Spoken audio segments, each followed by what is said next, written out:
U.S. has identified 6 killed in a military aircraft crash. The U.S. Department of Defense on Saturday identifying 6 service members who died when the military refueling aircraft they were on board crashed Thursday while supporting board president. Live from Michigan Avenue, this is Fox 32's Good Day Chicago.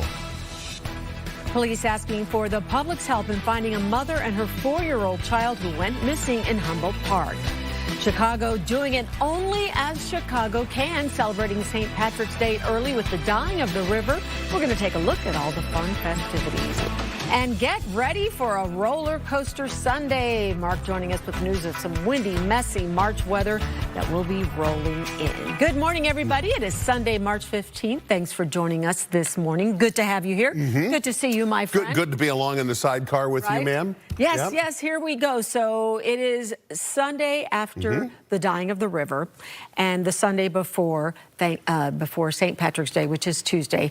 And I always love how the city just doesn't even stop. It's like we start.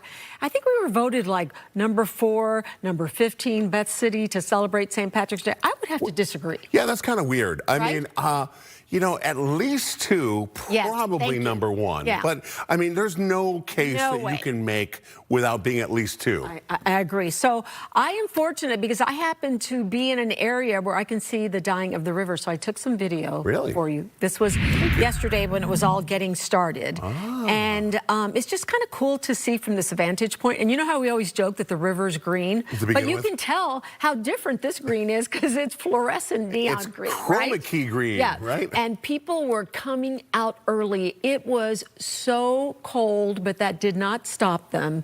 And then besides, you know, after doing this, which was so much fun, I was foolish enough to get on a boat to go see the actual, you know, river and actually be on it with a boat. And Mark, it was, thank goodness it wasn't Friday because it wasn't as windy. But take a look at this. This is what blew my mind. Those are kayakers. Isn't that crazy? They are, I mean, they were out there as far as the eye could see. I thought it was crazy for being on a boat.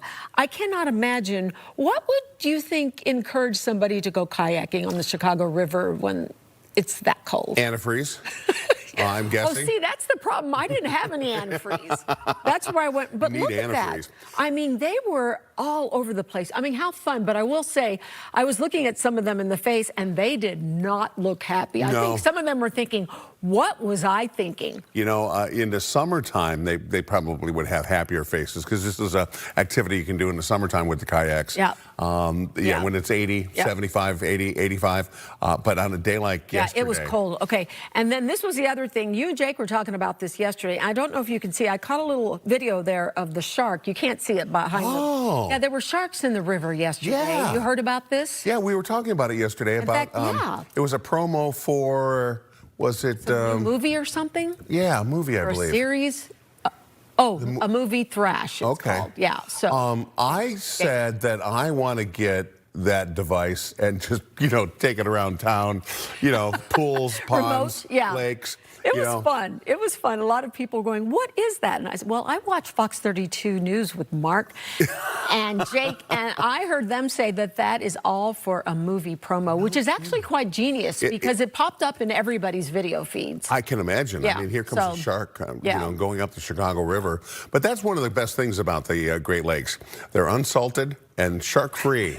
Unsalted and shark-free. Yeah, that's beautiful. Yeah, it was super, super fun. I don't ever need to do it again. Yeah, it's this cold. It is kind of a one-and-done type thing, Yeah, right? And I love being able to watch it from my vantage point, but I don't need to be on it anymore, although it was a total blast, but it was chilly, Mark. And today, I guess we should be thanking ourselves that it isn't today, although this morning isn't bad, but you're talking about some stuff that's coming our way that's not going to be so great. There's a lot going on, and I just wanted to thank you for doing your public service yesterday and helping churn the water and make it green. Yeah, we're looking out over towards our unsalted body of water there, Lake Michigan, and look at that. Still green this morning. Likely will be green here for a couple of days. That's what I love. You know, this stuff just kind of hangs on. We have a lot going on in the weather. Let's first of all talk about the winds. So we had 65+ mile-per-hour winds just the other day on Friday. Yesterday, fortunately, the winds fell off, but watch what happens coming up today as we go towards the afternoon. Winds gusting at times up to nearly 50 miles per hour, and they stay breezy right through tomorrow. Here in Chicago, again, winds of around 45, maybe some occasional higher gusts up to around 50 miles per hour. We have some snow coming in. So today, look for daytime highs close to 60. Don't think we'll quite get there. I think we'll be in the upper 50s today, but we'll be close to 60. By tomorrow morning, those temperatures are tumbling all the way down in the 20s. We have 20s for highs on Monday and Tuesday, and Monday night into Tuesday, the overnight low temperature down to around 10 degrees with a wind chill value likely down to about 10 degrees below zero. Let's look at Futurecast. This is 10:30 this morning. It's quiet right now on the radar for the most part, but a line of some showers coming through this morning, and then we'll have successive waves of rainfall coming through as we go towards the afternoon, and then towards the evening hours, potentially some stronger showers and thunderstorms, especially off to our south and to our southeast. Then after midnight, this in fact is 3 o'clock in the morning tonight into early morning Monday, snowfall coming in. That snowfall is not going to be a big deal here in Chicago. I think we'll get a couple of inches out of it. But the further north and west you go up towards Rockford, start stacking up towards the Wisconsin state line. 4 and 5 inches of snowfall certainly possible. And this is a time you do not want to be traveling, especially north to Wisconsin, north to Minnesota, or west to Iowa. Blizzard warnings are posted across a big swath of all 3 states. I'll tell you more about what we can expect the rest of the week. It does include a warm-up. I have those details coming up. All right, thanks for that, Mark. We're following breaking news for you this morning. A Chicago police sergeant is recovering after getting shot. It happened on the city's south side last night on South Corliss. According to Chicago police, the sergeant was traveling in a patrol vehicle when he was struck in the leg by gunfire. He took himself to the hospital and is in good condition this morning. A suspect has been placed in custody and a weapon was recovered. The incident still being investigated.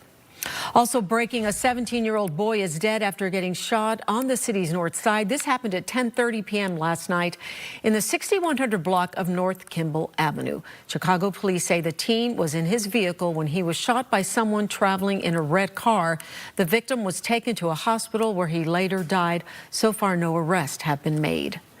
And now to a developing story that we're following for you. Chicago police looking for a mother and her 4-year-old daughter who disappeared in Humboldt Park. CPD releasing these photos of 26-year-old Heidi Garcia Soriano and her daughter, 4-year-old Ashley Labato. They were last seen Friday in the 1300 block of North Springfield Avenue. Police say Soriano had just picked her daughter up from daycare before disappearing. They believe they may still be in the area, and you are being asked if you have any information about their whereabouts to contact the police department. The 6 U.S. crew members who died when their refueling plane crashed in Iraq have now been identified. The airmen were Major John Klinner, Captain Ariana Savino, Tech Sergeant Ashley Pruitt, Captain Seth Koval, Captain Curtis Angst, and Tech Sergeant Tyler Simmons. The circumstances of the crash are still being investigated. U.S. Central Command says the incident was not caused by hostile or friendly fire. As of now, 13 U.S. service members have died since the war began. Well, plenty of people got a front row seat to one of the most iconic celebrations that draws hundreds of thousands of spectators every March. Casey Cronis has more on the St. Patrick's Day festivities. From green beer to green waterways, this marks one of the most festive weekends of the year. Well, a couple beverages, yeah. Couple beverages, hang out, see the river, you know, yeah, it's a good day. The St. Patrick's Day fun began early in the morning, or did it? The real party was last night. Chicago's Plumbers Union Local 130 continued their storied tradition of transforming the heart of our city, the Chicago River, into a Shamrock delight. I feel like seeing the crowd, seeing the community, Everybody seen all those boats go by, the Guinness boat? That was really fun. For more than 6 decades, it's been one of the city's most recognizable traditions, and the chilly weather didn't stop the celebration. We left our spring break there, which is like 80 degrees, and we came here to 20 degrees just to see the river dyed. Bucket list items are always like to see the river dyed. That and the St. Patrick's Day Parade, where locals and tourists alike lined up to take in the sights and sounds of the holiday. And at bars across the city and suburbs, there was no shortage of beer or Irish cheer, including on Division Street, where the Lodge hosted its annual Shamrock and Roll. And if there's one thing this weekend shows, Chicago knows how to celebrate together. It's neat to kind of see the community come together and the whole town. It's so fun. Everybody here is like, I love them. Everybody's just so happy. Casey Cronus, Fox Chicago.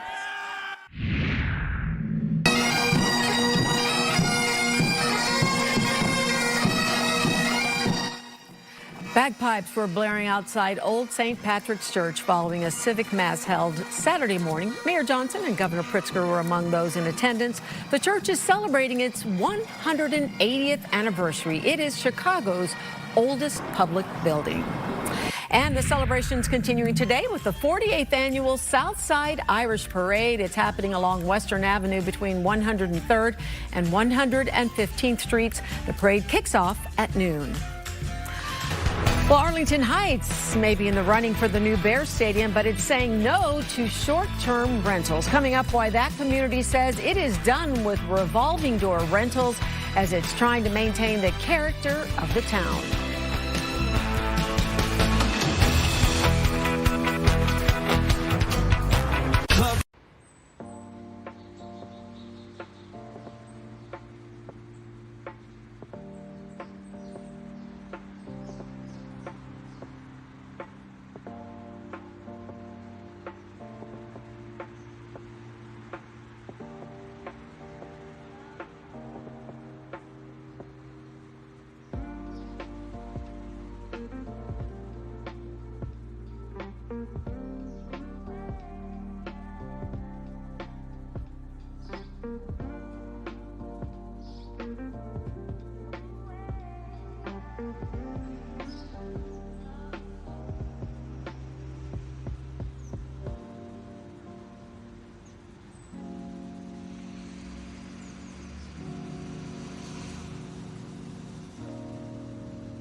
Welcome back. It's 7:14. To Airbnb or not to be, the Village of Arlington Heights unanimously approves a ban on short-term rentals. Casey Cronus explains why it could still be walked back. In Arlington Heights, unless you're moving in for at least 30 days, short-term rentals, including Airbnbs, are checking out. It became obvious that we needed to address this. And so for the time being, that's what we've done. The board's unanimous decision comes after some neighbors have raised concerns about noise, partying, and a revolving door of tenants at certain rental properties. Mayor Jim Tenalia says it's also a way to maintain the village's character. One of the things that I think is a valid concern is that when companies get wind of the idea, oh, we can buy up some of the smaller houses, less expensive houses, and turn this into a profit source, a business, opportunity, that removes a lot of attainable or affordable homes from our housing stock. But if the Chicago Bears take up residency here, Tenalia says they'll reopen their playbook. I'm relatively certain that depending on what happens with the 326 acres on our west side, it will come up again. This will take a deeper dive. And at that point, what I hope to do is put together a task force or a think tank of, interested parties, pro and con. Those who oppose the ban include residents like Devin Gray, who lives in the community and operates just one rental property. To me, it seems like the village is kicking the can down the road when there's an opportunity to come up with smart regulations instead. He says his recent guests have included an elderly couple that's renovating their home, a family in town for a karate tournament, and professionals heading to a convention in Rosemont. I think about Airbnb being a great solution for folks like that. Those are the types of neighbors that we do want visiting Arlington Heights. Instead of a ban, Gray is urging officials to enforce noise ordinances, license operators, and perhaps even impose a hotel tax. There are no boutique hotels in downtown Arlington Heights like you find in Lake Forest. There are no nice chains to stay at. The reality is, if we do see the Bears come to Arlington Heights, as we are hoping, this is a problem that we need to address. If there's a Super Bowl in town or a Big Ten championship in town, people are going to rent out their homes. And so rather than take a reactive approach to this years from now, we should be proactive. We should be planning for the future. We should put regulations in place now. Casey Cronus, Fox Chicago. Okay, Mark Strell, today is going to be one of those days that if you have to run errands, maybe now is the time to do it, huh? We've got all four seasons. Yes, we do. Coming literally in the next 36 hours. Get out now. We have temperatures today. They're going to make it all the way up to about 60 degrees. And by tomorrow, we'll be back down into the 20s. There's a high wind warning up for Kankakee County. Also for Northwest Indiana, a wind advisory for the rest of us. Winds at times could gust up over 50 miles per hour. And then we have winter weather. Now, winter weather is not going to be a huge problem for us here in Chicago, but it will be all the way around us. So we have winter storm warnings up to our north. There is a blizzard warning for much of Wisconsin, Iowa to the west, Minnesota. So if you're traveling north, northwest, or west, we have some issues coming up over the next 24 hours. Also, winter weather advisories and winter storm watch here a little closer. Now, no watches or warnings here in the Chicago area. You have to travel up to Stevenson County, the other side of Rockford, or down to Bureau County, the other side of LaSalle, Peru, to run into any advisories, watches, or warnings here coming up today. Now, Futurecast. Let's show you what's going on. This is 10:30 this morning. A line of showers pushing through. We'll see some gusty winds this morning into this afternoon, especially this afternoon. We'll have more showers kind of coming in waves. And then as we go towards this evening, this is 7 o'clock, 8 o'clock at night, a little gustier showers and thunderstorms coming through with potential for, again, more dust up of some windy conditions. And then the snowfall comes in. Snowfall here looks relatively manageable here in Chicago. Again, a couple of inches probably here in the city. If we see snowfall, I think we will. Best chance of snowfall in the 3, 4, 5-inch category. Gets up to our north, to our northwest. Rockford points north and points northwest. We'll keep an eye on that for you as we go throughout the day and overnight and certainly tomorrow morning as well. All right, thanks for that, Mark. Driverless cars may be the wave of the future, but they're also getting a lot of attention for putting passengers in harm's way. The scary ride that left one Waymo driver or passenger saying, "One and done with this robotic transportation."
Welcome back, everybody. It is 7:23. Here's a question for you, Mark.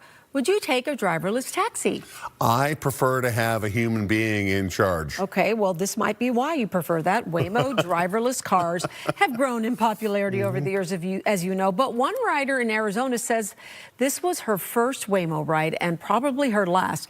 If you can take a look here, what's happening is the car is trying to cross the intersection. Oh, no. And look what happens. Can you tell? It stopped like right in the middle. So there are cars going on either side. And if you heard it, if you could hear the video, there would be some screaming involved. And it finally makes the turn. Would think so, right? Yeah, but stops in the middle with her inside and then finally makes that turn. She later posted this video on TikTok, rating the experience a 0 out of 10. Now, I'm sure Waymo does not appreciate this because they're probably saying, oh, that doesn't happen that much. Hardly Why are ever you showing this video, Yeah. you know?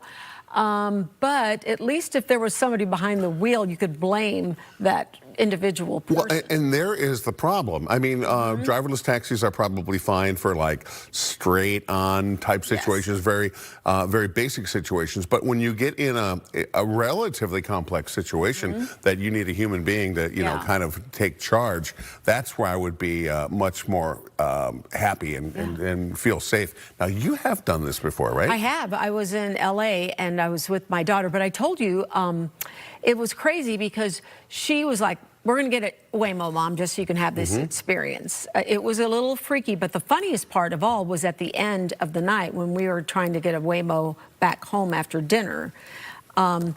It wouldn't pick us up because they have specific locations where they will pick and drop you off. And it was like a block away. And I was like, I am not walking in these hills a block to get my Waymo. I don't know why you would. Right. I mean, I'm going to pay extra because they are known to be, I guess, less expensive. That's kind of how Uber started, too, though. You remember when Uber first came out? They were cheaper than taxis. And you weren't supposed to tip the Uber drivers. Well, that has all changed. Now, we've got surging to deal with this morning. The surging was insane, and I didn't understand why. Is it because it was the night after the St. Patrick's Day celebrations? Because as I was driving in, there were still a ton of people out. That were out? Like at River early North. this morning? Yeah, 5 o'clock in the morning. What are they doing? And it cost me an insane amount of money to get to work because of the surge. And my first thought was, oh, there must be snow. What's going on, weather? But no, there wasn't. So, so Waymo, I'm sure will change after a while, just like Uber did. And I refuse to tip the Waymo driver. You're not going to tip the Waymo. Don't be surprised. They'll be asking for that, There'll be a tip box up there. You know, the other thing is I could see where there'd be surge pricing because all the drivers were out last night and there's so few in the morning. I don't know if that happens. But. It doesn't normally. The last 2 Sundays, for some reason, have been very high. That's crazy. They haven't normally been, Well, that's why I ride my skateboard. Well, I was going to say, if you would just run by my spot and you could pump me to work this morning, I could put my hat on. We could do this together as a team that we are. I got room on the back of the skateboard. All right, an area known for dry weather and hot air is in the middle of a beautiful bloom. I would love to see this. This is California's Death Valley National Park. It's coming to life with thousands of wildflowers. They emerge in this once-in-a-decade super bloom. It happens when seeds that are dormant for years and years, withstanding all those droughts, suddenly spring to life under the right conditions. And you know what the right conditions are? What? Rain. They like the rain. That's very pretty. That reminds me, we have our tulip blooms that happen every year around. Where is that again? Do you remember? But it's so pretty when you can walk and actually tiptoe through the tulips. The tulips. Yes. I think if you go over to Holland, Michigan, they have a ton of tulips over there. And yeah, my backyard probably has a tulip. See, I love that. That's why they're my favorite flower, because to me, it's like spring is in the air. It's a sign of new life. Right. You know, I always used to love it when we would take the kids on spring break and we'd come back and it had been cold and miserable here, and you could see the little blooms coming out. Like popping through. It's happening. The crocus are like coming up, and it's like, and you know, sometimes you see snow on top of that. And you're like, oh, you're going to hurt? No, they're tough. They can handle that. They are very tough. We're not getting that spring anytime soon, though, are we? It's going to be later this week, and between now and then, it's you know, all 4 seasons. Yeah, you got to suffer. Okay, one of Florida's most iconic residents is officially a world record holder. Guinness World Records has formally recognized Romeo, a local manatee, as the oldest of his species ever recorded. Guess how old Guinness is? And this is appropriate for this time of year, too, because his name is Guinness. He is 71 years old. Romeo's longevity is nothing short of miraculous. To put his age into perspective, the average span most manatees in the wild live to is about 30 years. No kidding. Yeah, he currently resides at an adventure park in the Panhandle, which is how they know how old he is. Yeah, I'm sure they feed him all the right stuff. And aren't manatees an endangered species? Are they still? They sure are. Yeah. They're so beautiful and peaceful, and right? They are. Has there ever been a manatee attack? Probably. I don't think so. No? I mean, I think mostly they just kind of come up and love on you a little bit. You know, this is one of the myths that one of the legends where mermaids came from. Oh, that's right. Sailors coming to the New World, which is, you know, Florida and the Bahamas, you know, they saw mermaids and thought they were, or they saw manatees and thought they were mermaids. Did they have some antifreeze, as you would say? In their You know, they system? may have, but really the big question I have is, how long have you been out to sea? Exactly. That would be called a hallucination, right? They'd be tripping on something. Exactly. Okay, don't go away. It's 7:29. We'll be right back.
Welcome back as we take a live look at our beautiful Green River, and that is how I like to see it after the dying mark. Last year, it may just be me, but last year it was not right. Something was wrong with last year's rescue. Get out of here, really? It was not as neon green as it's supposed to be, and this year they nailed it.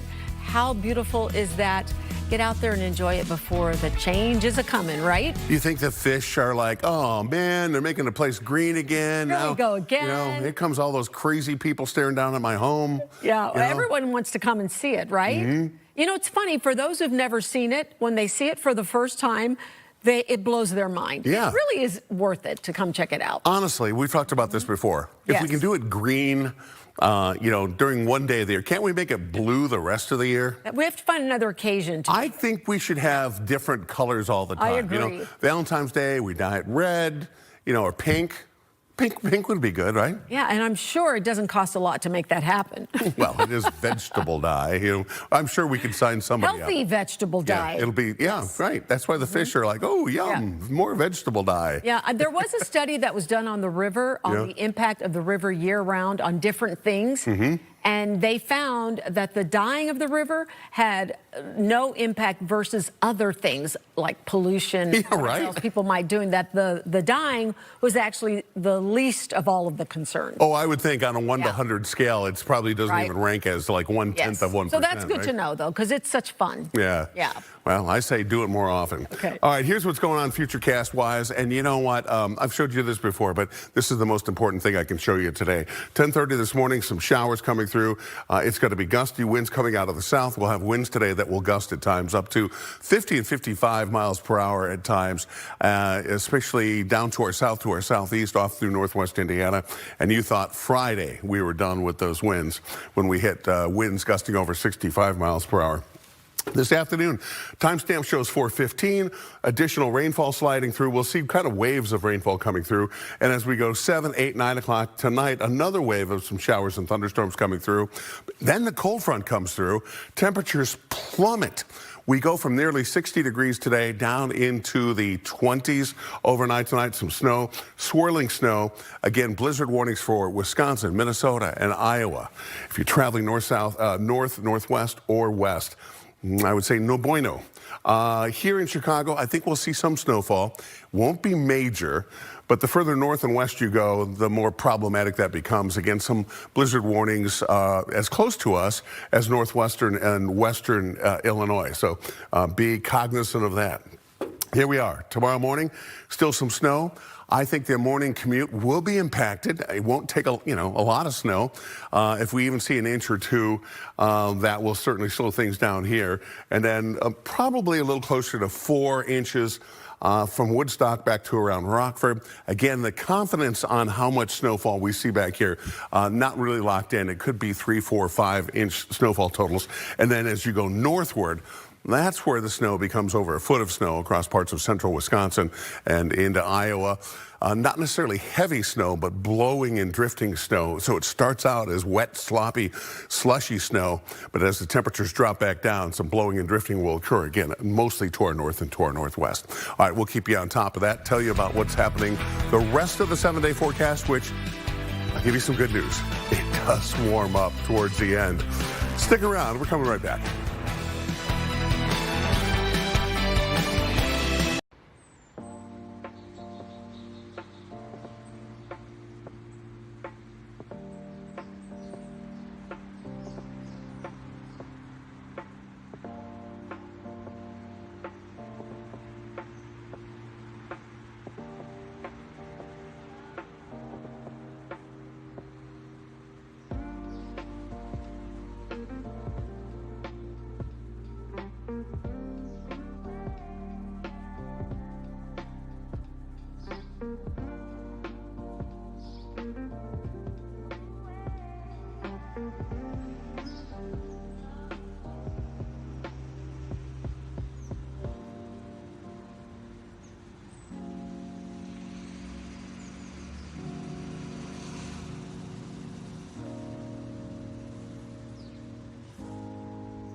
Welcome back. It's 7:41. Every year, Chicago holds a financial empowerment summit to help people with jobs, savings, and home ownership. The summit costs taxpayers plenty, including VIP treatment and big fees for celebrity guests. Dane Placco is looking at those expenses and how the city treasurer, who is also running for Congress, is signing off on them. Get ready, Chicago. The Midwest's largest free financial empowerment summit is back. I'm Chicago Treasurer Melissa Conyers Irvin. For the past 5 years, Irvin has presided over an annual financial seminar called Building Wealth Today for Tomorrow. It's held every October at the UIC Forum, drawing thousands of participants and dozens of celebrity speakers. Plus, powerful financial advice featuring multimillionaire stars and experts, including a shark, apprentice, and hip-hop mogul. You got to be inspired. You got to know that you can do it. It's also a star vehicle for the Chicago treasurer herself, who's now running for Congress in the 7th District. Irvin is featured prominently in promotions for the event. The city treasurer's on a mission to strengthen Chicago financially and help Chicagoans get ahead. But if we're not changing lives, what does all of this really mean? And she shares the stage with the celebrity speakers. I am like peacock proud right now on this stage, I got to tell you, because I was just talking to Common in the back. So how much does all this cost and who's paying for it? Well, that's where it gets murky. We filed multiple Freedom of Information requests with the Treasurer's office to try to figure it out and have been provided some, but not all of what we requested. Based on that partial records response, here's what we do know. While corporate sponsors pay for some of the event, Chicago taxpayers are also footing much of the bill. I've learned more, honestly, I swear to you, in the last 5 years from bankers than I've learned in 30 years because now I have money. At the 2022 event, all of the speakers were paid out of City of Chicago funds, your money, including $55,000 for Shark Tank star Daymond John to perform his standard lecture and presentation, according to his contract with the city. Celebrity financial coach Dr. Lynn Richardson and rapper MC Lyte were paid a total of $20,000 to speak together for 45 minutes. And Chicago Apprentice star Bill Rancic earned $8,000 for the keynote speech. In all, 7 speakers were paid a total of $100,000 by taxpayers. Good afternoon, Chicago! In 2023, featured speaker Irvin Magic Johnson was paid $75,000 for his appearance. But according to the contract, his fee was paid for not out of taxpayer funds, but by the Chicago Urban League.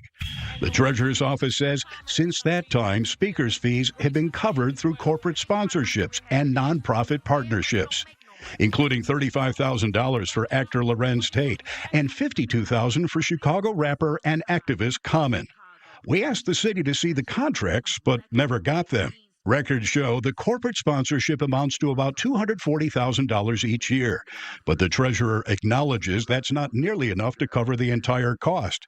There are still some public funds dispensed for these events, but we're working to make them as small as possible while ensuring they are successful. Wealth is influence, opportunity, and the ability to change. So how much money are we talking about? At last October's Building Wealth event, documents show the Treasurer's office paid $271,000 to a media services company for promotions, $36,000 for rental of the UIC Forum, and $144,000 to a staging company, including $2,300 for fake plants, $2,500 for fresh flowers, and $5,100 for VIP room furniture. Based on those records we were provided, it appears the total cost of the 2025 show was about $451,000. When you deduct the $231,000 in corporate sponsorship, that means taxpayers are still on the hook for more than $220,000. Irvin defends that cost, writing in a statement, the annual expense pales in comparison to the $1.5 billion in investment earnings our office has delivered on behalf of Chicago taxpayers. I strongly believe in the safety and security that comes with financial empowerment, and these seminars are what I can do as an elected leader to build good financial habits in my community. That $1.5 billion she mentions is Chicago's money that is handled by the Treasurer's Office as prescribed by law. Now, for the record, we filed our Freedom of Information request for those records in October and still have not received some of the documents we requested to account for the full cost of the financial summit. Dane Placco, Fox Chicago. Coming up, police in Georgia going on a low-speed chase to get their suspect, the escape artist who managed to wander away a surprising distance from home.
Welcome back. Police in Georgia captured a runaway tortoise in a low-speed chase. Hinesville police say the tortoise escaped its enclosure and walked, quote, a surprising distance from home. Look at the size of that thing. Oh, my goodness. Yeah.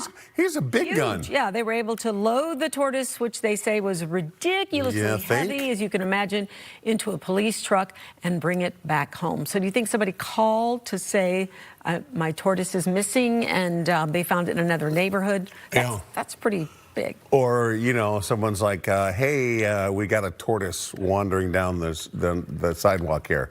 What do you think, guys? You want to come over and pick them up? Have you ever seen a tortoise in person? Yeah. Pretty cool creatures. Yes.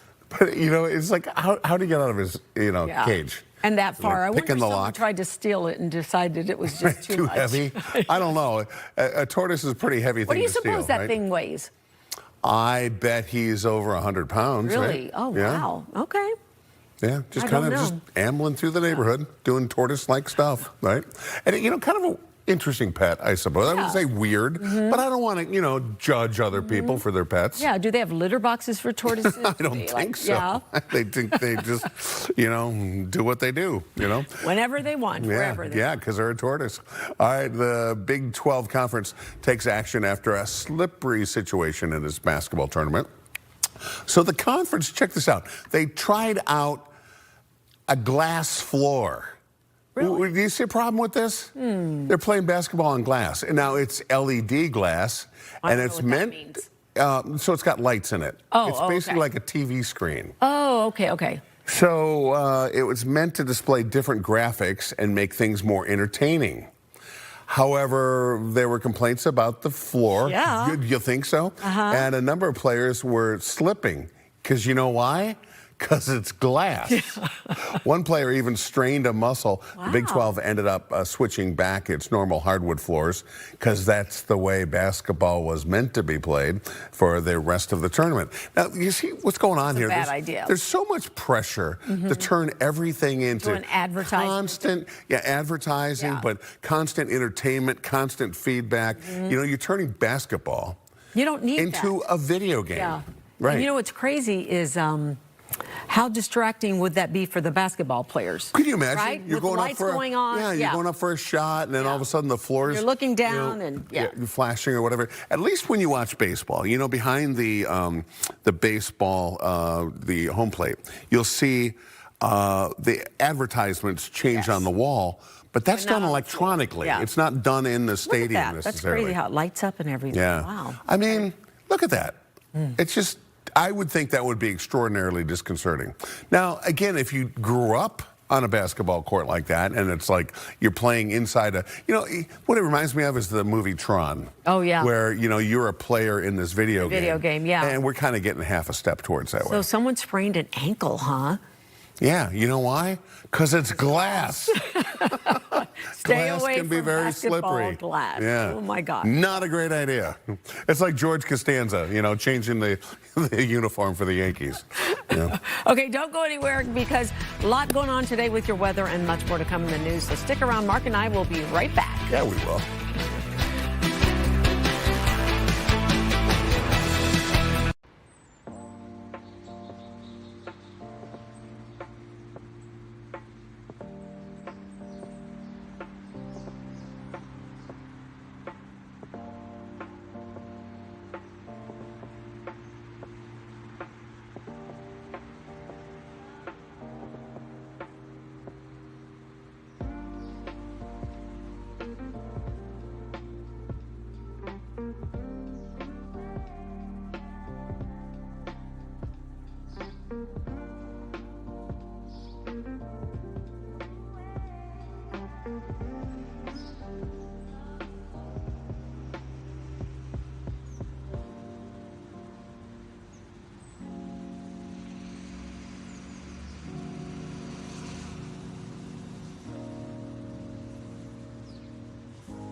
Welcome back. You're going to want to know what's happening with the forecast today because there's some change coming our way. I think I'm going to go stand by the river and look at the river, being green because there's not many crowds there today. And then if we look at that forecast coming up ahead there. You see why. Yes. Showers and thunderstorms. We warm up to nearly 60 degrees today, but showers and thunderstorms this afternoon. Some high winds. Winds could gust at times up to 55 miles per hour. Notice it's 54 degrees at 8 p.m. By the time you wake up tomorrow morning, there'll be snow on the ground. Most locations, especially north and west of the city, and we'll have temperatures in the 20s with some high winds again tomorrow as well. Let me ask you a question. Is it really 59 degrees if it's raining and you can't be outside to enjoy it? Wow, that's more philosophy than I planned on answering. 59 degrees. Oh, and the tree falls. I'm not really sure. Much. Yeah, I know. Trees could be falling. Something to think about because don't go anywhere. More news is coming up on Good Day Chicago at 8. Stick around.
Bang.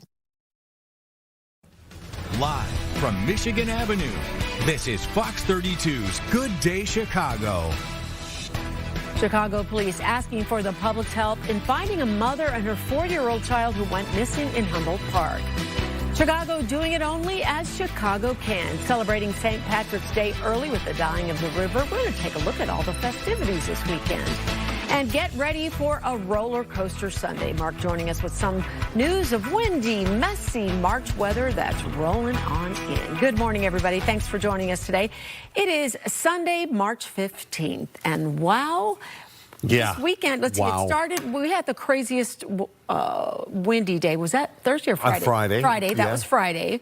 With and some 65-mile-per-hour Right. gusts plus, yeah. And then yesterday wasn't too bad, but then The winds weren't bad, but the it was snow came in. But it snowed and Yes. it was cold. Yes. Yeah. And now we have more fun stuff coming in. Yeah, and I'm looking at the view out of Studio 32, and this morning you can see tumbleweeds blowing downtown. Yesterday at this time, it was already starting to really intensify. Yeah, well, and that's because, of course, the weather was something everybody was really focusing on because there was so much going on because of the dying of the river. So I was invited to be on a boat yesterday to actually, for my first time, actually being on the river as it's dying green. But before I left where I was, I caught some video that I wanted to share. You get invited to all the best places. It was fun. It was fun. So here we are, the beginning of the dying. And this is really cool. So this is at the confluence. This is where the North and the South branch merge together. And it's only been within the last 2 or 3 years that they've actually come this far, down. Yeah. Because they used to start over closer to, what, Michigan Avenue, right? Right. But they used to never come. So it would take days before we finally saw it. And now they actually go out this far, which is so smart because now people are coming and they're able to line up and get better views because before everybody just used to try to merge in one spot. Now it goes all the way to the confluence where, again, the North and South. You're back down by Wolf Point down there. Exactly. And it's super cool. People are lined up over there watching it. And, it's just fascinating. Every year, it never ceases to amaze because of the recipe that they have to make it not just green, but neon green. You can see people lined up. That's over by the Lake Street Bridge where they're working on that too. But so much fun. But as fascinating as that is, this is the thing that really blew my mind yesterday. If we take a look at this next video, which is of the dozens and dozens of kayakers that were out yesterday. The temperature was, maybe it was 30, Mark, but no, with the winds, it felt like we were definitely facing some major wind chill out there. And they're out there on the water. Yeah, having a good time. Kayaking. I don't know if they were having a good time. I was looking at some of their faces because we got up close in the boat, and some of those people looked miserable. I know they were thinking to themselves, why did she convince me to do this? Or why did he convince me? Look at that. This is the last first date I go on with that person again. Never again, right? And then also yesterday, it's hard to tell from this next video, but there were sharks in the river, all part of a really interesting ploy to promote a new movie that's going to be coming out. So they put remote-controlled shark fins in the Chicago River while all this activity was going on yesterday. Pretty brilliant, don't you think? I love when someone comes up with a new and novel way to promote whatever it is. Right. As opposed to, the old, whatever they used to do. Yeah. Put up billboards Super or whatever. Clever. This is really cool, and Right? it shows a lot of creativity. Plus, this has got to be like a little remote control, little RC controlled You just want one fin. of those. I want one of those. Can you imagine that for your pool, your pond, your bathtub. lake? Yeah. Would you kayak on the river when it's this cold? I would prefer not to, Yeah, thank you very me much. too. Yeah, because you're talking about water temperatures of upper 30s to around 40 degrees. And I'm always worried about flipping my kayak over. And you can't help but get that cold water on you. Yeah, it's going to splish on you, right? Yeah. Yeah. I mean, it would be kind of a cool experience to, to be down there, but maybe on a nice warm day. I agree. I'm going to go do that. But that was cool. One and done on the river, St. Patrick's Day, my first experience. It was super fun. I was so cold, and I thought, okay, this was great. Yeah. Thank you for inviting me. But I think I won't do it again next year. Box checked off. Yes, bucket list. Well, thanks for sharing that video with us. Fun. That's pretty spectacular. Well, we've got some pretty spectacular changes in the weather coming our direction. We literally have all 4 seasons coming within the next 24 hours. This is a look down the lake, down back towards the city, and you can see it is a gray morning here in Chicago. Temperatures are not that bad considering, where we're going and what normal would be. All right, the river is normally green, but not that color green. And you can see, there's nobody hanging out there. If you want to go down and check out the river, you'd have the river pretty much all to yourself. All right, the winds are going to pick up again. I told you we had 65+ mile per hour wind gusts this past week on Friday. Winds are going to pick right back up, not perhaps quite to 60, but certainly up to around 50 mile per hour wind gusts. And you can see all the way through Monday, we have very high wind gusts here in Chicago. We're not the only ones. We have some snowfall on the way. It should be light snowfall here in Chicago.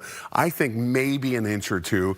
Get up to the far north and west suburbs from the Wisconsin state line, back to Rockford, back to Galena, and that's where we start picking up 4 and maybe 5-inch plus snowfall totals.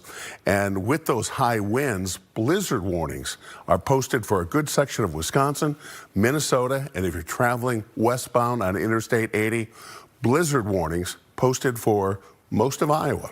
I'll tell you about our warm-up that gets here eventually, coming up in a moment.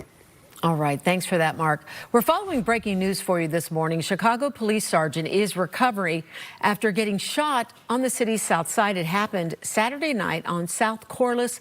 According to police, the sergeant was traveling in a patrol vehicle when he was struck in the leg by gunfire. He took himself to the hospital. He is listed in good condition this morning. A suspect has been placed in custody and a weapon was recovered, but that incident is still under investigation. Also breaking, a 17-year-old boy is dead after getting shot on the city's north side. This happened at 10:30 last night in the 6100 block of North Kimball Avenue. Chicago police say the teenager was in his car when he was shot by someone traveling in a red car. The victim was taken to a hospital where he later died. So far, no arrests have been made. We now want to turn to a developing story that we're following. Chicago police looking for a mother and her 4-year-old daughter who disappeared in Humboldt Park. CPD releasing these photos of 26-year-old Heidi Garcia Soriano and her daughter, 4-year-old Ashley Labato. They were last seen Friday in the 1300 block of North Springfield Avenue. Police say Soriano had just picked her daughter up from daycare before disappearing. They believe they may still be in the area, and if you have any information about their whereabouts, you are asked to contact the police. The 6 U.S. crew members who died when their refueling plane crashed in Iraq have now been identified. The airmen were Major John Klinner, Captain Ariana Savino, Tech Sergeant Ashley Pruitt, Captain Seth Koval, Captain Curtis Angst, and Tech Sergeant Tyler Simmons. The circumstances of the crash are still under investigation. U.S. Central Command says the incident was not caused by hostile or friendly fire. As of now, 13 U.S. service members have died since the war began. Plenty of people got a front row seat to one of our most iconic celebrations that draws hundreds of thousands every year. Casey Cronus has more on the St. Patrick's Day festivities. From green beer to green waterways, this marks one of the most festive weekends of the year. A couple beverages, yeah. Hang out, see the river, yeah, it's a good day. The St. Patrick's Day fun began early in the morning, or did it? The real party was last night. Chicago's Plumbers Union Local 130 continued their storied tradition of transforming the heart of our city, the Chicago River, into a shamrock delight. I feel like seeing the crowd, seeing the community, everybody seeing all those boats go by, the Guinness boat, that was really fun. For more than 6 decades, it's been one of the city's most recognizable traditions, and the chilly weather didn't stop the celebration. We left our spring break there, which is like 80 degrees, and we came here to 20 degrees just to see the river dyed. Bucket list items are always like to see the river dyed. That and the St. Patrick's Day Parade, where locals and tourists alike lined up to take in the sights and sounds of the holiday. And at bars across the city and suburbs, there was no shortage of beer or Irish cheer, including on Division Street, where the Lodge hosted its annual Shamrock and Roll. And if there's one thing this weekend shows, Chicago knows how to celebrate together. It's neat to kind of see the community come together and the whole town. It's so fun. Everybody here is like, I love them. Everybody's just so happy. Casey Cronus, Fox Chicago. Everyone is so happy. And the celebrations continue today with the 48th annual South Side Irish Parade. It's happening along Western Avenue between 103rd and 115th Street. Kicks off at noon. Coming up, it has been several weeks since the Department of Homeland Security ran out of funding. What lawmakers in Washington, D.C. are now saying about the situation.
Welcome back. It is 8:16. The Department of Homeland Security funding stalemate is now approaching a month as concerns about terrorism spike amid the conflict in Iran. Chad Pergram has the latest. Lawmakers deadlocked over dollars for DHS. I'm going to offer a clean 2-week CR to fully fund DHS. I'm asking we fund DHS for 2 weeks to protect American lives and then come back and talk, and let's work through our differences. I object.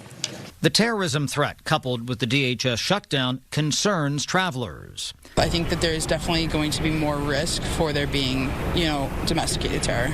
Republicans blame Democrats for refusing to fund DHS, holding out for changes at ICE. 4- and 5-hour lines are outrageous, but what's it going to take? A major security incident before Democrats realize it's wrong to not pay law enforcement in our airports? Democrats proposed approving piecemeal bills to fund everything at DHS but ICE. We're trying to see if we can open up one at a time. However, Republicans say Congress must fund DHS as a whole. We're not going to let the Democratic Party defund ICE and defund the border patrol at a time we're under serious threats. ICE is funded through 2029. We're not going to let them do this. This is irresponsible. The entire department needs to be funded. TSA agents are working without pay as sickouts and security lines grow. We are hurting. We are trying to do the best that we can. We deserve to be compensated for what we do. Democrats hope to at least pay TSA.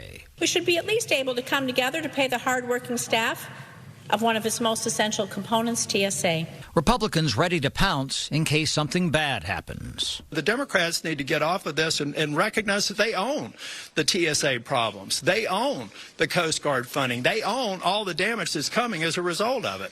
Markwayne Mullin's confirmation hearing to run DHS is Wednesday. Fox is told that Democrats could relent on DHS funding if they get assurances from Mullin about reforming ICE. On Capitol Hill, Chad Pergram, Fox News. Well, let's take a look at what our temperatures are going to be, because today is going to be one of those Chicago days where it's going to take us into tomorrow, and we're going to get a little bit of everything, aren't we? I've got to tell you, really, the next 24 hours, we're on a wild ride. Let's take you on that ride as temperatures top out very close to 60 degrees today and then plummet down into the 20s for tomorrow. You can see there are some showers and some thunderstorms that will likely be inbound for us as we go through the day today, along with some high winds. Winds, I expect to gust over 50 miles per hour across a good portion of the area, and those winds aren't even related to the thunderstorms necessarily. We take a tumble as we go into Monday, some snowfall around. I think snowfall will not be a critical component here in the city. If we do see snowfall, maybe an inch or so here in the city, just enough to kind of slicken the roads, mess up your morning commute. The bigger snowfall issue is just to the north and to the northwest of the city, where we start to see a little more accumulation, maybe 2, 3, 4, maybe 5 inches as you push out towards Rockford, as you head up north of the Wisconsin state line and as you head out into northwestern Illinois.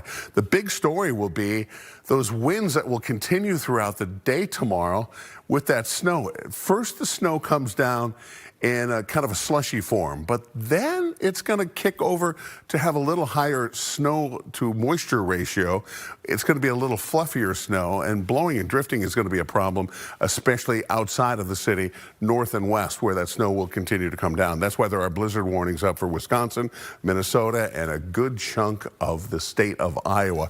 And you can see why. This is later on tonight. Well, we're still dealing with some showers and thunderstorms this evening. Snow is already coming down, not that far off to the north and to the northwest. We will see some snow around here, but the more significant snowfall stays west, northwest, and out to our north. So some issues with winter weather coming our way over the next 24 to 48 hours. Cold conditions, wind chill values coming up as we go into tomorrow night and Tuesday morning, as cold as 10 degrees below zero. There is a warm up. We'll talk more about that coming up in a moment.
One of Florida's most iconic residents is officially a world record holder. Guinness World Records has formally recognized Romeo, a local manatee, as the oldest of his species ever recorded. At 71 years of age, Romeo's longevity is nothing short of miraculous.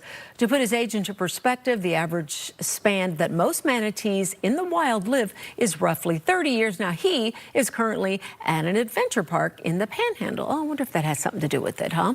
Yeah, he was hanging out there, yes, getting loved on, getting... look at his little skin. It does look a little old, right?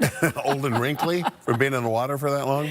Yeah. You know, and one of the big threats for these manatees, unfortunately, is they're hit by boats. They're hit by propellers. That. Yeah. Yeah. So, I mean, because they're not very fast moving, and they're just, you know, they're sea cows. Yeah. So they're just kind of ambling along. So, you know, if you're ever in a boat going through the intercoastal or some inland waterways around Florida, you know, I have some family members that live down near West Palm Beach, and they like warm water, like very warm water. Do? Yes. Yeah. So in January, sometimes when it's, you know, 20 below here, it gets cold in Florida. The water temperatures dip down there. So the manatees all come in. There's a little place near West Palm where there's a power station, and you can see 30 or 40 of them all just sitting there where the warm water comes out of the power station. Oh, wow. Okay. So they all go to the power station to warm up. That's funny. Yeah. I have seen many reports of manatees needing medical attention because of the blades, right? Yeah. Yeah, the propellers. We have had a producer here, producer Roy, over many years has worked in Chicago. He now spends part of the time in Florida. And I saw a post where, there was a manatee that was hit and they were nursing it back. And unfortunately, he succumbed to the injuries, which is always sad. So sweet and innocent, aren't they? Yeah. Yeah. The sea cows. Yep. All right, the potential future of transportation is ready for takeoff. The FAA says it will start testing different types of air taxis. And these must be the different types there that we see in the video. 8 proposals have been selected for the new pilot program, which will conduct tests in 26 states, including right here in Illinois. Testing starts this summer. The project will help develop new regulations for these futuristic technologies. Okay, so how do you feel about air taxis? You know what? I think it's only a matter of time. You know. Yes, we were saying that, right? Yeah. But we're kind of surprised we don't already have it. Yeah, right. Where are my flying cars? I was promised flying cars, and there are no flying cars. And you know, I mean, we grew up watching the Jetsons. Right. So we kind of expected this like 35 years ago. Surprisingly, it hasn't happened. I looked it up because I was curious. If you're going to take an air taxi from Chicago to like O'Hare, right? In New York, apparently the cost of an air taxi for trips to the airport ranges from $200 to $300. So add that to this already expensive flight that you're taking. Yeah, right. And especially now, have you looked at flights recently? I have not, but I've heard they've gone up. Yes, they have. Yes, they have. And you know, a lot probably has to do with the cost of gas now, too. Yeah, right? that's a big factor. Yeah. That's why I'm going to the islands for spring break. And tell me the islands, they're so tropical. Yeah. And Blue Island, Rock Island, I'm staying right. Stony Island. Stony Island. You gotta get the joke right. Yeah, You're from Chicago. You gotta know all 3 of these, okay? I gotta get all 3, right. Yes. Rock, okay. Thanks for getting my humor here this morning. Glad somebody did. Yeah, don't go away. More of humor when we come back. You knew where I was going right from the get-go.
Welcome back. It's 8:31 to Airbnb or not to be. The Village of Arlington Heights unanimously approving a ban on short-term rentals. Casey Cronus explains why it could still be walked back. In Arlington Heights, unless you're moving in for at least 30 days, short-term rentals, including Airbnbs, are checking out. It became obvious that we needed to address this. And so for the time being, that's what we've done. The board's unanimous decision comes after some neighbors have raised concerns about noise, partying, and a revolving door of tenants at certain rental properties.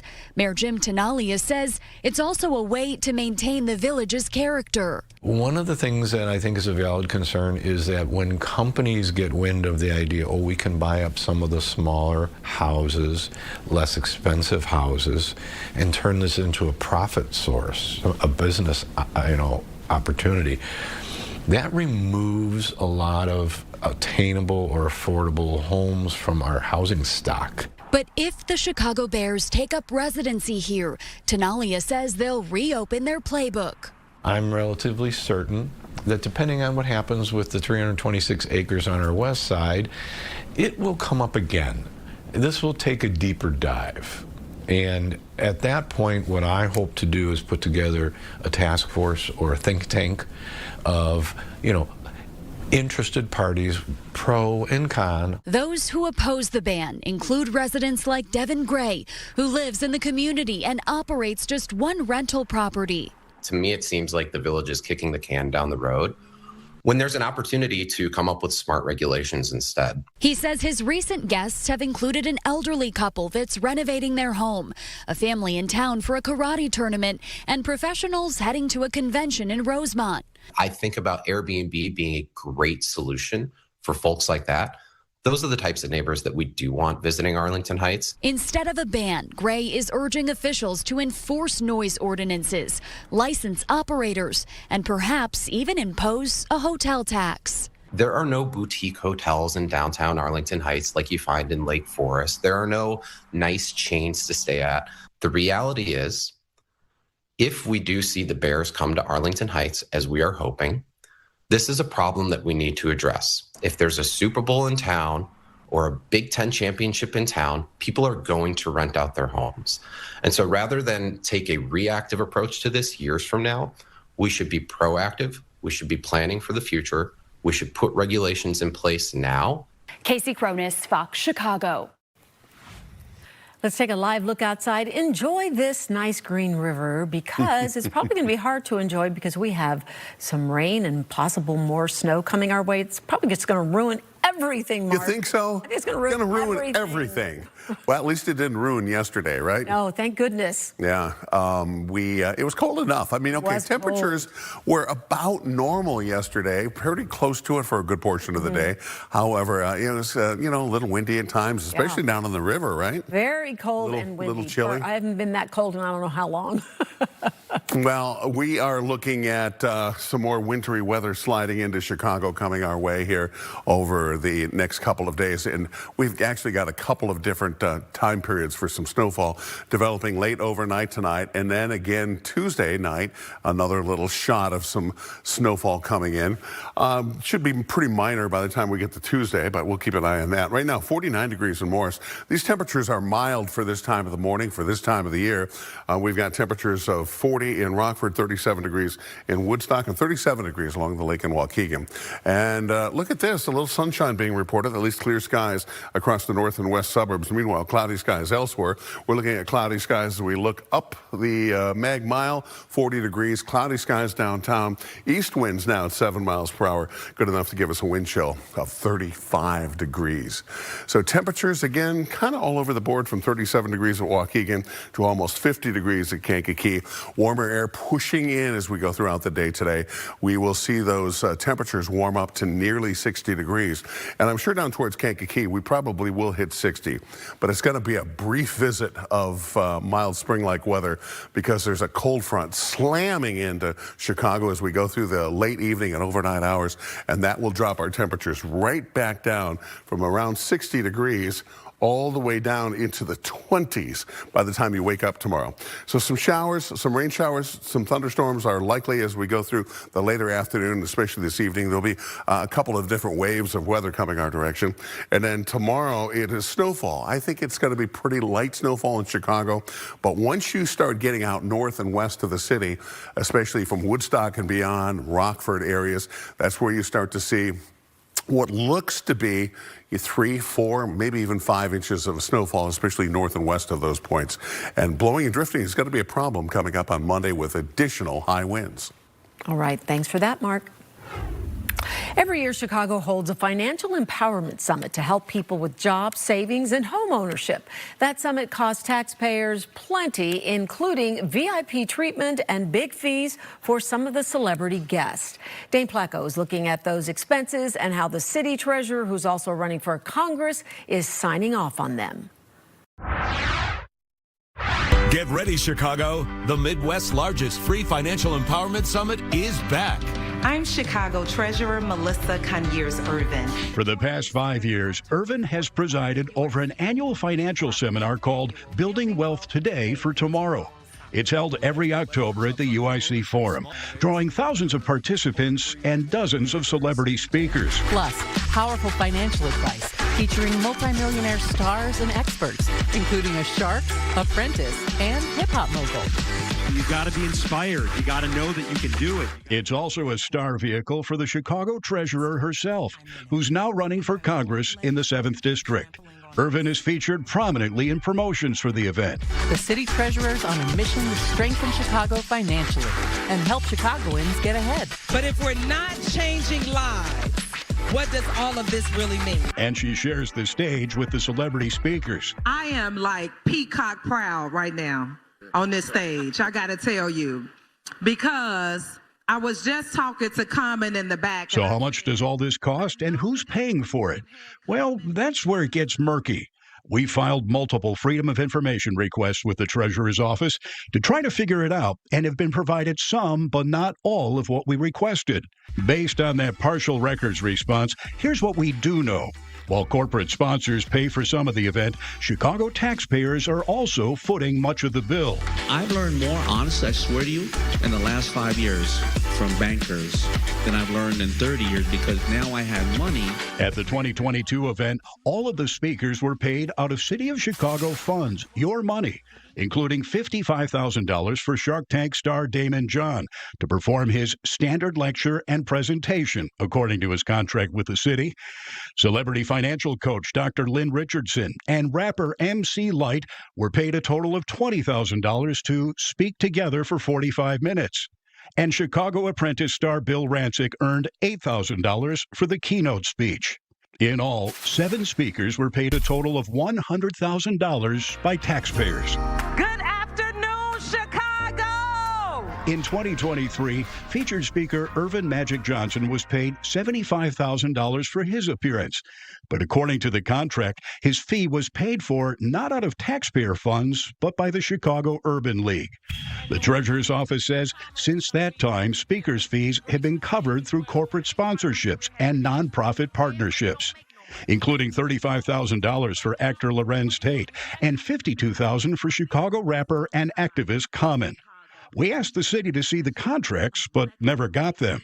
Records show the corporate sponsorship amounts to about $240,000 each year, but the treasurer acknowledges that's not nearly enough to cover the entire cost.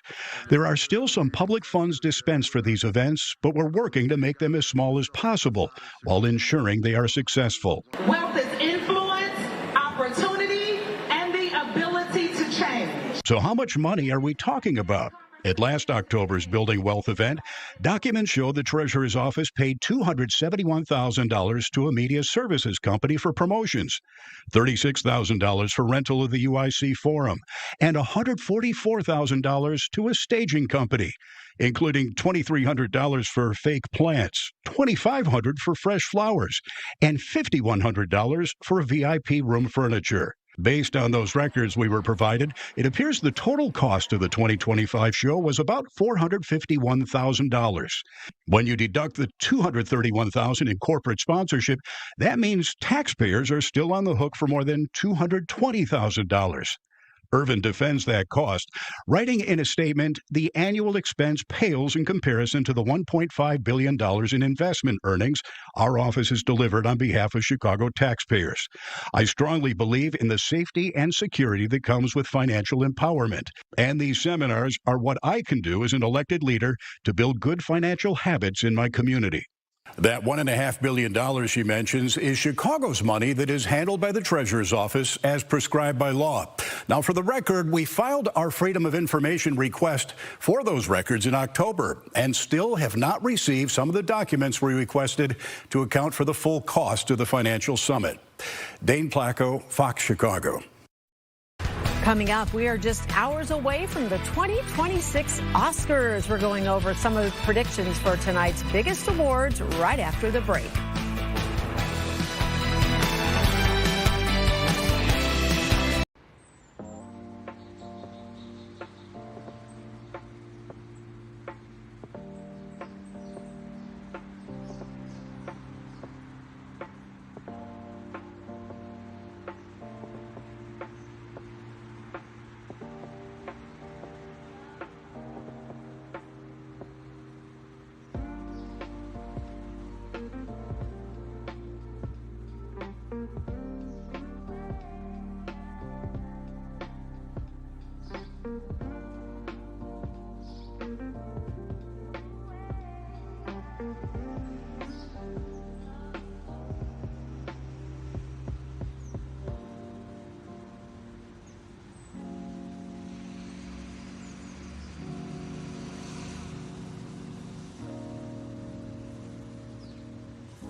Minute oil change. Welcome back. The countdown to the 98th Annual Academy Awards is on, with Hollywood's biggest event happening tonight. We're getting in some last predictions of who will be going home with the gold and a look at where to watch the nominees. Ashley Dvorkin has more.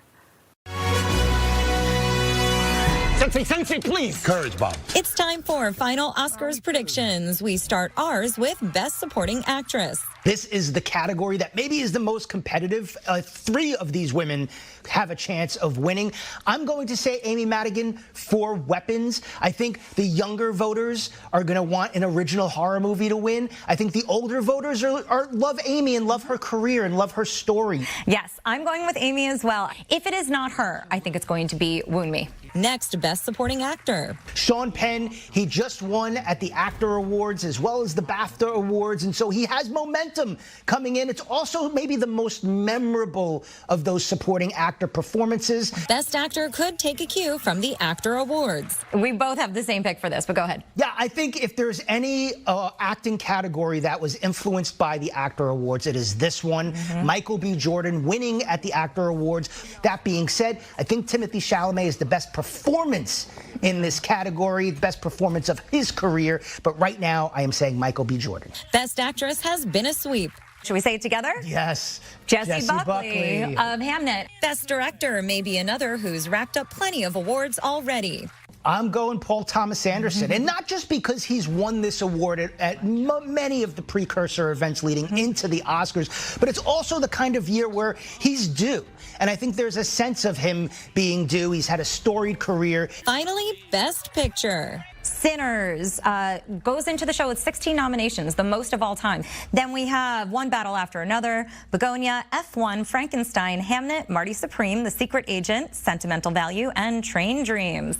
Who do you think is taking Best Picture? I do believe, like we saw at the Critics' Choice Awards, similar category, Sinners is going to win that Best Casting category. One Battle After Another is going to win Best Picture. It's going to allow both casts and directors to be on stage accepting Oscars. I'm going to go with a split, and I'm going to say Paul Thomas Anderson, director, Best Picture, Sinners. Will somebody take me? All the Best Picture nominees are currently available to watch at home for those catching up, right? Where? Yes, all 10 are available to watch at home. You can buy or rent a la carte on Fandango at home. And then also check out your local streaming channels like Netflix and HBO. But like Tony Montana! In Hollywood, Ashley Dvorkin, Fox News. Now, I usually try to see all of the Oscar movies before the Oscars. How'd you do? I didn't do very well this year, I will say.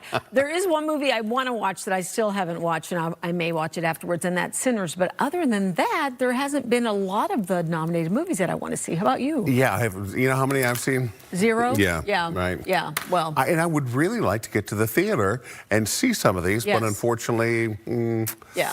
you know, When's the last time you went to the movie theater? I think it's got to be more than 3 years ago. Yeah. The only reason I go is because my good friend Jake Hamilton, on occasion, will go to see screeners. But I still, I haven't been to a theater until recently. I went for the first time again in probably a year, and that was last month, and it was so much fun. You know, I what love a concept, going to a movie theater. Love going to the movie Yes. theater. Unfortunately, for me, it seems like the quality of movies are so inconsistent that, you know, I mean, back in the day, you could just, you know, go on any given week or whatever and find something you like. Yeah. Now there's, you know, Well, the kind of hit and problem miss. is, too, and Jake and I have talked about this, is that they only keep them at the theater for a short time before they're live streaming, and you're thinking to yourself, or before they're streaming, and you're thinking, I'll just wait till they start streaming it. Yeah, exactly. Then you don't go. They kind of shoot themselves in the They foot really in a way. do. Yeah. And I'm surprised they don't extend that just even if they did another 3 or 4 weeks longer agree. and then eventually take them to the streaming service. You know, it seems like they would be able to make more money doing that you would and think. build some anticipation. But So obviously they know something we don't know. they think they do. Yeah. All right. I don't know anything. All right, fancy dinners may be out and fast food may be in, at least when it comes to first dates. Huh. What do you think about that? It depends. It depends. I mean, continue. Carry on. Okay. I was going to say, depends on how cute the young lad is, right? Yeah. Okay, a new survey from datingnews.com. You get their regular updates, right? Datingnews.com.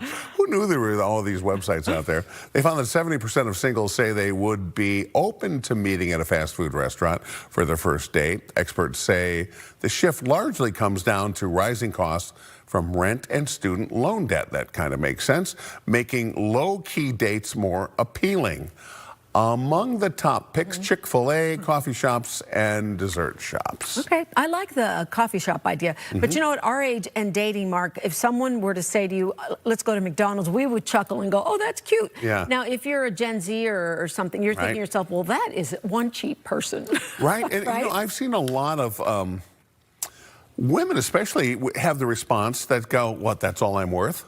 Oh, you know? yeah. I think it'd be cute if you said, hey, want to meet me at McDonald's?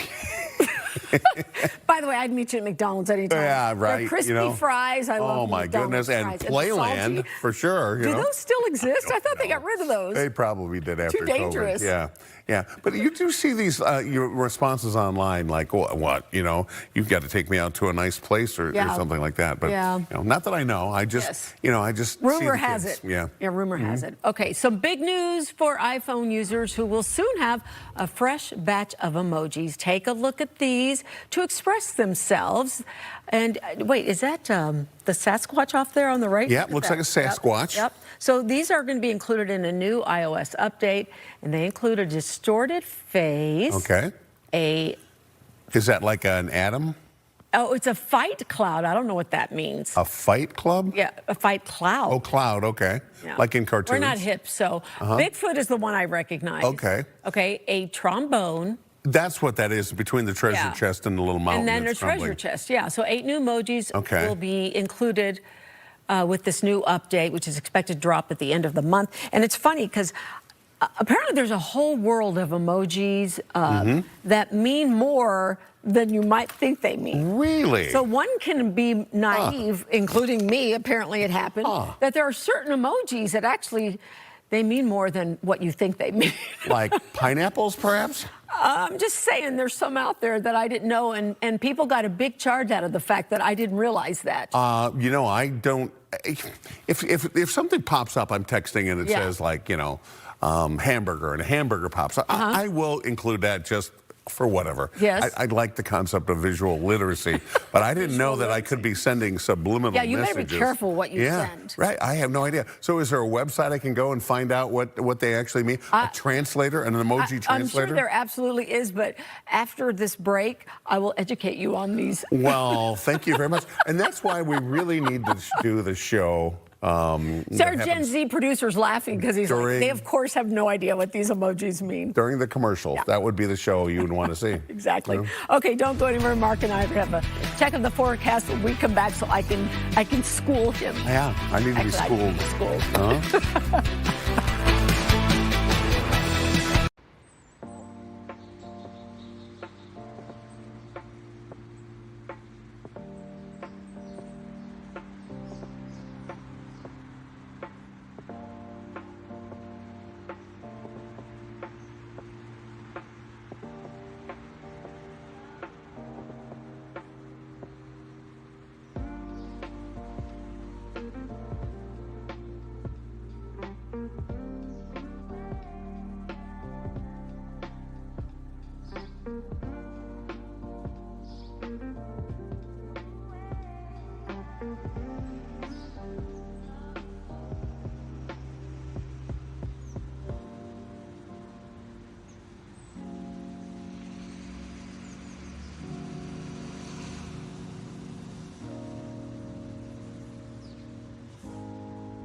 So I won't be using the eggplant emoji anymore. Okay. That's what he said. Heavy snowfall to our north for us. High winds, some showers and thunderstorms, and some snowfall coming our way overnight into the early morning hours. A little bit of everything to make everybody happy. All So your within advice is if you 24 head out hours. after noon, what? Don't. Keep the windshield wipers on. Yeah. Get ready. Yeah. Okay. That's going to do it for us. Make sure you join us for our 10 o'clock digital show on Fox Local and on our website. It'll be wacky. Yeah, wacky. We can say more on that one, so come back. We can say darn. Yes, we can say a lot. I'm Fritz.